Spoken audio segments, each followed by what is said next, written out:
Back to Live and Local now. My name is Pat Casal, and this segment will be very interesting because we have a very important congressional district up for grabs.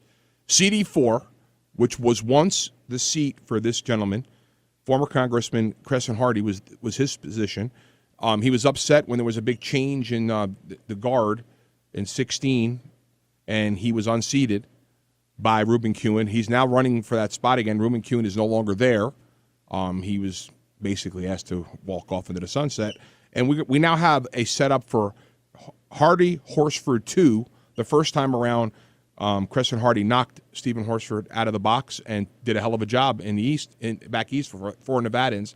And we need him back there very bad. We as a state of Nevada, need to get these congressional seats back in the red. And Crescent Hardy is the man that I believe is the right man for all Nevadans and all constituents. Welcome to the show, sir. How are you? I am well. How are you, sir? Really, really good. I mean, you got yourself a possible big red wave coming on. What do you think? I think there is a possible red wave. You know, going out in the district, I've seen the difference. I've never seen this blue wave that everybody keeps talking about. So, you know, you did a great job from 14 to 16. I was very sad to see you go in 16, and I'm glad to see you're coming back. You're going up against your old adversary, Mr. Horsford, who's been out of the office now for over 4 years. I really don't see you not winning. I mean, maybe you're thinking as positive as I am, but we need Congress and the Senate to go one way and really see what Republicans can do for the United States of America. Your thoughts? My thoughts on that is that we actually can't be complacent. We can lose this seat. It is a heavy Democrat advantage, 10 points right now currently, and it'll raise to higher than that once the registration's done. But what we need to do is make sure it is a red wave again, and people need to get out to vote, because that is the challenge that we have in elections, is when people show up, we win, and when they don't, we don't. So. How surprised have you been over the last 600 days so far of President Trump's administration? Totally shocked. I got to be honest with you. Things are moving great. He's doing a wonderful job, whether it be with the judges, whether it be tax reform or regulation reform, which I believe is as important as tax reform. Believe it or not, I think we're just seeing the tip of the iceberg that can happen with our economy, and that's one of the reasons that I was running in the first place and still want to run is jobs in the economy, because that makes the difference in all aspects of our lives. You know, when you were in office from 14 to 16, it wasn't a Republican-dominated House and Senate and White House. What do you think the advantages would be this time around if that were to be a trifecta, so to speak? And what do you think can be done in a positive manner? And how would it impact Nevadans, most importantly, your constituents? Well, I got to tell you, I passed a lot of good legislation that benefited Nevada and the country when it comes to health care issues and highway issues across the board through the House, but was unsuccessful to get it through the Senate, and unsuccessful when it did to get through the Senate to get it across the President's desk. So with that in mind, now we have a Republican president that's wanting to pass that good legislation that's approved by the Senate and the House, and it makes the difference. You're seeing the difference. Some of those same tax reform issues that was passed was there and had been approved through the House when I was there. You know, it's interesting, but you talk about highways. That was one of the big things that President Trump talked about initially when he was going to run for president.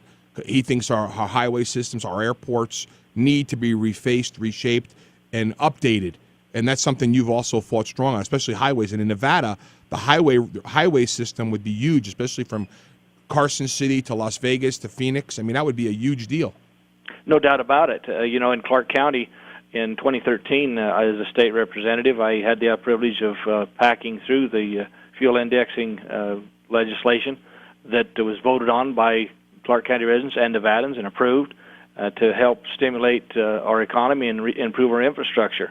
You know, businesses look at good infrastructure, and if it doesn't have good infrastructure, they're not coming to your state or your hometown. And if you look at what's happening to Las Vegas and especially our district, number 4 right now, I would dare say there's probably 3.5 to 4 million square foot of commercial and industrial buildings being built every quarter for the last year. And it has a lot to do with, definitely has a lot to do with what the president's done, but it also has to make sure that we had good infrastructure and was put in place prior to that, and is still moving forward. With that being said, I also had the privilege of being the one on the Transportation Committee that was got the I-11 corridor approved from Las Vegas to I-80 towards Reno. That's almost $29 billion in construction benefits and $24 billion in economic benefits to Nevada when we start moving forward on that. When you talk about the revenue off of those roads, please elaborate what that means for those listeners out there who may not understand what you're talking about. Having all those roads and having faster and more direct access to Las Vegas or even Reno, what that would mean for the state. What that does is that ends up moving traffic more efficiently through our state to get for trading routes, whether it be to the north or to the south. Gives them better opportunity to move through, and it creates opportunities of building infrastructure in some of our rural communities to help create jobs, and also in our Las Vegas Valley there to create ports and, or so to speak, warehousing and other places where people can pick up and transfer more efficiently and makes it more destination. Think about it this way. There is only 2 cities in this nation that doesn't have multiple interstates going through them. That's Phoenix and Las Vegas. I-11 corridor is that additional route, alternative route to go through our state rather than just going across the bottom tip. This actually takes it through our state, which, whether it be fueling stations and motels, or it also improves our economy when people have a chance to go up and look at how beautiful Nevada is in the rural counties and maybe provide places of opportunity there. You also mentioned health care. Obviously, that's become a sore spot in Washington, and for my sake, I wish the government would not have gotten into that business, because all you've done is seen rates go through the roof, up about 400% net on premiums for the average person paying, and now apparently the president has gutted the cost sharing reductions. What kind of, if you're elected, what kind of ambition and goals do you have for the Affordable Care Act? I got to be honest with you. I'm very disappointed that we didn't pass the legislation that went through the House, through the Senate. It's one vote away from being there. That would have made a great change. But we all voted collectively on repeal completely when I was in the House. And what happened this time, both in the Senate and the House? And I think that the government has no place to be in health care. I believe that the states have that responsibility, because every state is different than the next state with opportunities. I think that we have to be creative, and that's what every state was supposed to be under the Constitution, is a laboratory of industry, hence the 10th Amendment, why we were to have the 10th Amendment, to make sure that the federal government only did those enumerated powers that were given to them, and the rest were left up to states, and so they can compete against each other and come up with these innovative ideas to better take care of its citizens. Well said. Well said. I couldn't have said it any better, or even thought about it for about a month of practicing to get it that clear. Excellent. You live in a very huge congressional district. What most people don't realize, when they think of CD4, they think of it being small, but you cover parts of Las Vegas, North Las Vegas, all the way up through Mesquite, up to the border near Niagara. Is that correct? That's correct. I have Lincoln County, White Pine County, Esmeralda County, Mineral County, Lyon County, and Nye County, along with Clark County.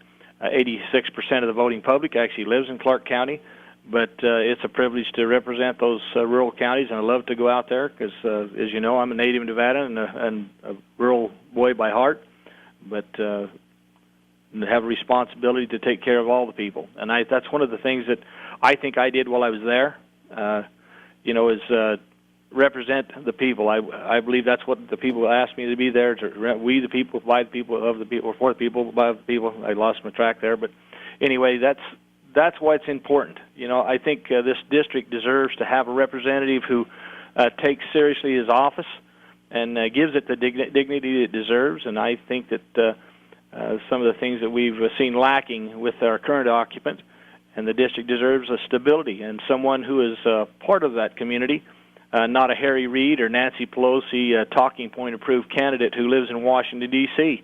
I think we need someone who sends their kids to our public schools, that breathes our air, that drives on our roads. That's what this campaign's about. And folks have a choice. They can choose Washington, D.C. as an insider, or they can choose someone who has been here as a lifelong Nevadan, who shows up, who listens and acts, and I guess I'd like to say who's tough, Nevada tough, on the issues. And so I believe I'm that candidate. We're talking to Crescent Hardy, Congressman Crescent Hardy. He was the congressman from 14 to 16 in CD4. We're going to go to a break. We come back. We're going to ask him some more questions specifically about the rurals and their importance in Nevada. My name is Pat Casal. This is Live and Local Now. Stay tuned. Welcome back to Live and Local Now. My name is Patrick Casal. I am interviewing. We have the great my congressional guy, Crescent Hardy. I love this man. I think he should get reelected. He did a great job. I think in 2016, we had a fallback on the voter turnout. We should have had a much better turnout. We had a lot of issues, even specifically could have been even some voter fraud, but we won't even go there. But, Crescent Hardy, I need to ask you a main question. Growth in the rurals is becoming very, very big in Nevada. And a lot of times the big cities don't recognize the little cities. Just how important is Ely and Elko and even Mesquite to Las Vegas and the whole state? Well, growth and opportunity is really important in the rurals. People move out there, they want to be self-reliant, self-sufficient, independent, and want to be able to sustain and take care of themselves. And that's why it's important that to our mining industries and all the economic opportunities that provides to us continue to have success through the process. And they grow and they are able to take care of themselves. And I think the education systems out there work well to really get their children through school and get on track to move forward and help be viable individuals in our society. So they just want to be able to do their thing, and they're very successful at it when there's opportunities out there. But when we have too much regulation and federal government overreach, it burdens their opportunities to do so. What are some of the other things that you're hoping when you get reelected, that you're hoping to change and bring? How are you going to help Nevada? And more importantly, will you make sure people in Washington, D.C. understand just how important Nevada really is? Nevada issues are very important to Nevadans. So like I said, Nevada's a different state than any other state, and every other state is different than Nevada. With that being said, the number one thing that is going to affect everybody is, the president has gone a long ways with the tax reform to help make sure that we're creating jobs in the economy. He's even gone a further step in doing the right things on regulatory reform.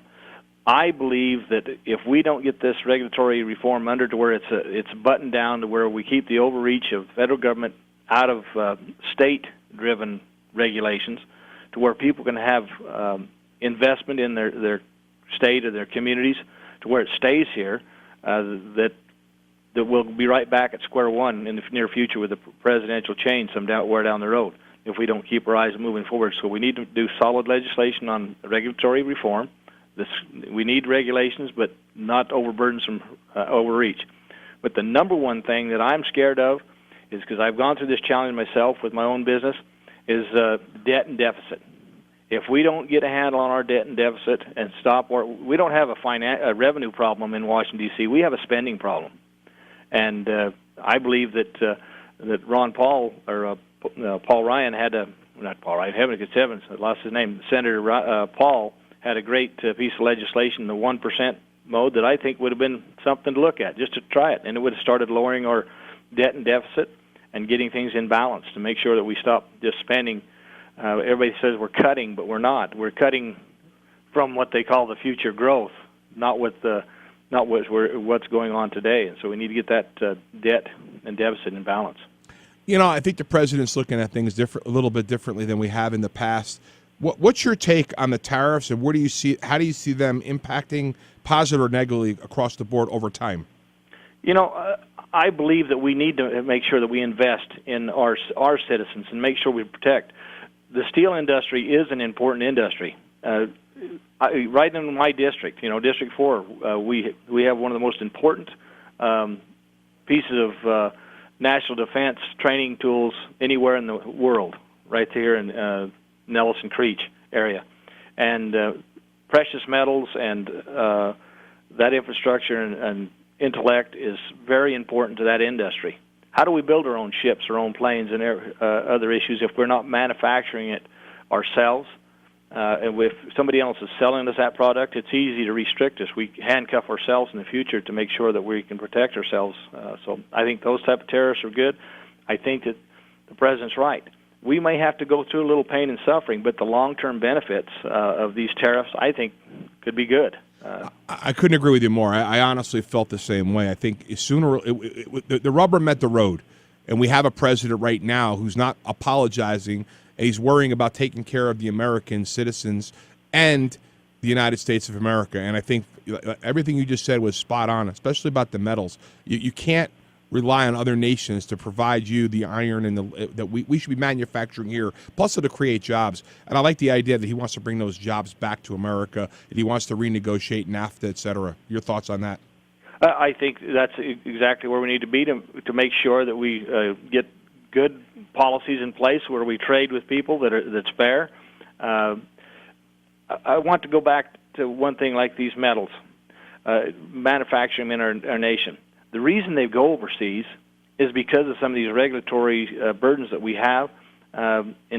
We do a far better job at environmental control and taking care of our air and our water than any other country does. And shouldn't we be developing those here rather than trying to chase them off and overburden some regulations right here in the United States that forces them overseas to where they can develop those manufacturing plants? And steel is not just something you pull out of the ground and melt. It takes real technology to make high quality metals, and I believe we can manufacture that here. So, Congressman, I can't thank you enough for joining the show. I told you when I saw you, I'll knock doors. I'll do what I can to get you. You need to get voted. We need you in Washington. God bless you, sir. Thank you. Thank you. Please say what you got to say. I'm sorry, Congressman. I'll get you if you can call me back on my cell. I promise to give you a shout out again.